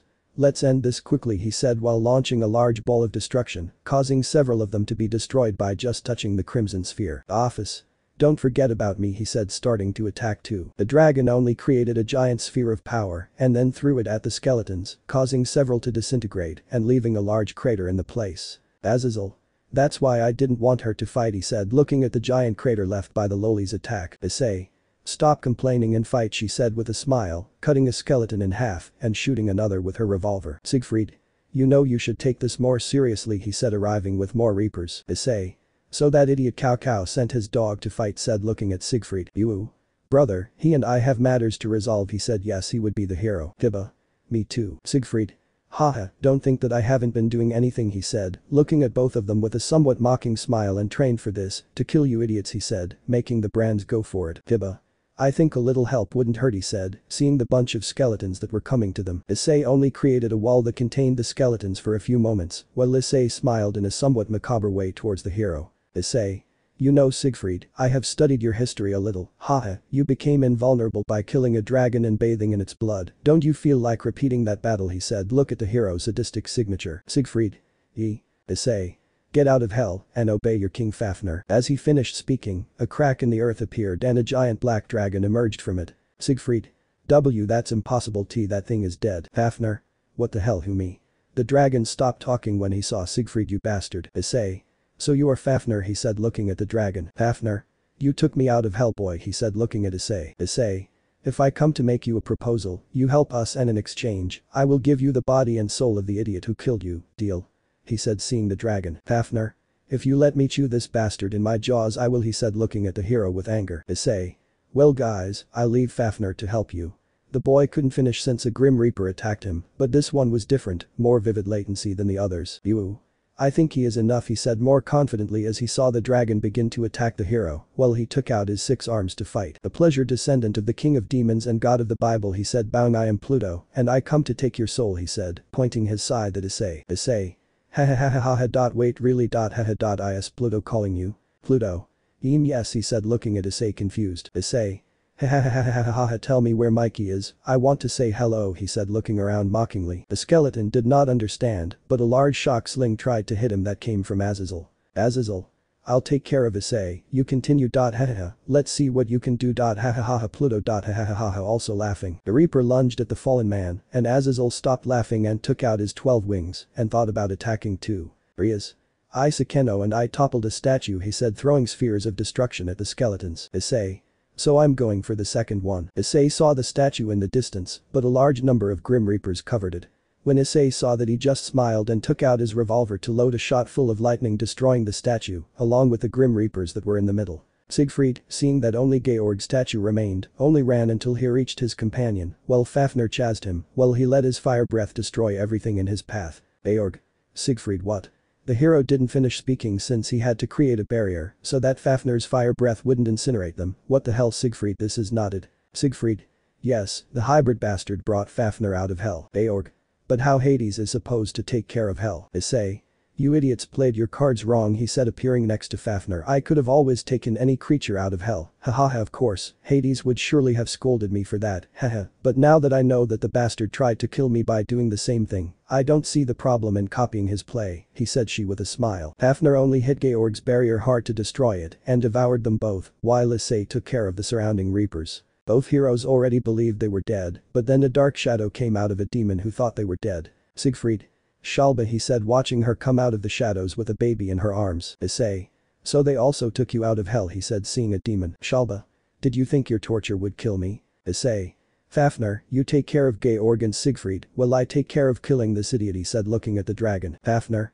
That bastard will pay me. Don't worry, kid, I've got your back, but I hope you don't mind that I kill his friend too, seeing George. Issei. Not at all, making it like a dessert on my part, he said with a smile. The dragon just laughed, but then Shalba created a magic circle over the baby, making him scream at top volume. Siegfried. That's Leonardo, seeing the baby. Issei. Kiba, you protect the girls now. The swordsman only reacted and jumped to protect the others, while Issei looked at Shalba seriously. Shalba. It's a very emotional meeting, but I have to do this quickly, increasing the power of the magic circle, making him suffer more. Suddenly a gigantic creature was summoned, destroying a large part of the dimension, causing it to collapse. Although the monsters upon reaching the ground are quickly teleported in magical circles. Azazel. We have to go now. Shalba quickly flew towards office and tied her up with whips made of magic. Valerie. I won't let her. The girl couldn't finish since she was still tired and her body was slowly collapsing from being in combat for much longer than it should. Issei. Guys, go, I got this. Riaz. Ice, please come back alive. Issei. Don't worry, I promise. Azazel. I'll do what I can to bring you in office. Issei just smiled and took out her wings to start flying towards office to rescue her. Akeno. Riaz, Issei is going to. Riaz. Let's go. He'll be fine, he said he was going out with his friends. With Issei. The field was destroyed right now, only Georg and Siegfried were left fighting against Fafnir and Issei, trying to rescue Office from Shalba. Issei. Give Office back, he said seriously. Shalba. No thanks, we need her to give us her power, he said, launching magic attacks at Issei. The attacks hit Issei squarely and Shalba only laughed, but her laughter was quickly changed when she felt her arm being cut off, making her let go of Office. Shalba turned around and only saw Issei with a furious face. The albino only kicked him, sending him crashing to the ground while she took Office in her arms. Shalba. What, you should have died, he said, getting up hurt. Issei. You're equal, and let me tell you, you should have stayed that way, he said as he walked. There was the devil. Shalba. Well, Cao Cao got me out of hell in exchange for helping him against you, so, here we are, he said. Well, a swarm of bees came out of a magic circle, but Issei quickly incinerated them all with his flame. The albino only launched himself against Shalba with all his strength, beginning to beat him to death. Hit, hit, hit, hit and hit were the only things that could be heard as Issei disfigured the demon's face with his fist. Issei. This is for Office Duo, giving him another blow, and this is for trying to kill the ones I love, giving him another hit. While Issei beat Shalba to death, Fafnir only destroyed the shield that covered the heroes and quickly opened his jaw and cut Siegfried in half. The dragon tasted Siegfried's blood with a smile, but before the dragon killed him, Georg escaped with him before they both died devoured by the dragon. Shalba. Haha, you already lost, he said with a smile. The albino did not understand, but at that moment Yui and Lin warned him of something, but it was too late. An arrow had stuck in the albino's sword, and the boy just tore the arrow out with great pain and felt like his veins were burning in flame. While sweating a lot. Shalba. Ha ha ha, how Samuel's blood feels in your veins. Ha ha ha, laughing as he got up. Issei. Why, he said with pain. Shalba. What? Why do I do all this? Issei. I wasn't talking to you, idiot. Why the hell are you staying without doing anything? Office, he said, looking at the gothic loli still on the ground. Office. Because if I helped them, they told me that they would give me back my home, that they would give me back that silence that I always wanted to hear again. Issei. And you think that's true? Cough, you think they'll give it back to you, you stupid silly dragon, he said while his entire body burned to feel Samuel's blood in his veins. Lin. Love, please cure. Shalba. She's like a child and it doesn't matter if you heal, Samuel's blood is already running through your veins and little by little it will kill you. Issei. Even knowing that they treat you like a battery that they only use to gain more power. Office. The dimensional gap is the only home I know, I don't know anything else that I recognize as such. Issei. AI with pain all over the body, and how about I give you something you can call home? Office. A home. Here. Issei. What do you think you call the ones you were doing for days? Silly dragon, you were in a real home, with friends, with good company, and with people who don't treat you like a weapon. The dragon at that moment remembered the good times she spent every day with Issei, how she played and had fun like she had never had before. Shalba. Already death, she said, launching magic attacks. Issei. Fafnir. The demon only turned to see how some affiliated fangs cut him and then felt how his body was cut in half when Fafnir devoured him, killing him. Fafnir. Haha, you're just scum, he said, savoring the taste of Shalba's blood. Issei. Gra. The boy didn't finish as he just fell to the ground while he felt great pain throughout his body. Yui and Lin. I love, they said worriedly while taking their human form to attend to Issei. Fafnir. You are dying, boy, but it is better that you do something before you die, he said looking at Issei. Issei. Haha, I know, thank you very much, Fafnir, he said. Look at the dragon. Fafnir. You're welcome, call me again when Siegfried's bastard appears again, I only ate half of his body, I'll really kill him next time. Issei. Haha, of course. The dragon was swallowed by a crack and disappeared. Issei was only healed by Yui as the world around him collapsed. Yui. Master, resist, yes. Issei just tried to get up, but then he felt Office hug him while he cried. Office. Sorry, sniff, sorry for being a fool. Sniff, sniff, he said while he cried into Issei's chest. Issei. It's okay. He nothing. Just getting up with difficulty, let's go home. The four continued and Issei went to the porta that LeFay used to leave that place. Yui. Well, I love hers. The girl couldn't finish since she was pushed by Issei along with Lin and Office into the portal master. Issei just smiled as he watched the three girls try to leave, but Issei created a wall of light to prevent that from happening. Lin. Master, what are you doing? Yui. Yes, come on, we're going home. Office. Issei. The portal can only carry 3 people at a time, he. Cough. Tell Rias to forgive me for not keeping my promise. He. And tell the others that he loved them. And I love you too, he said with a smile as I fell to the ground in pain. All 3. Amo. Issei missing. Issei only watched while lying on the ground as the world around him was destroyed. Issei. Sorry girls, hahaha. But I don't think I can continue. My body no longer responds. Coughing up blood. Forgive me, Ethan. I won't be able to go to eat ice cream with you, he said, releasing some tears. Elsewhere, Gremory Mansion. The boys were desperately trying to create a portal to bring Issei. Azazel was trying to create a magic circle, but it didn't work. The Gremory group too. They were trying to help, even calling Tiamat to make the dragon bridge so Office could bring Issei with her. Sonda's entourage along with the other mass also observed with Hela and Rainer, who were worried about the albino. The circle glowed for a moment and Yui, Lin and Office emerged from it. Yui. No love. Lin. Love. Office. Issei no. The 3 girls just hit the seal to make it work again, but it no longer reacted. Rias. Girls, what's going on? Bizarra. Where is Oni-chan? Yui. He. Crying. Office. He. Is dead, she said, surprising everyone. All that. Tiamat. That is a lie. Taking the collar of Office dress. Where is it? Lin. He sacrificed himself so that we could arrive safely, he said, looking at the ground as tears fell. Office. He was also poisoned by Samuel's blood, he said, crying the sniff. Even after everything.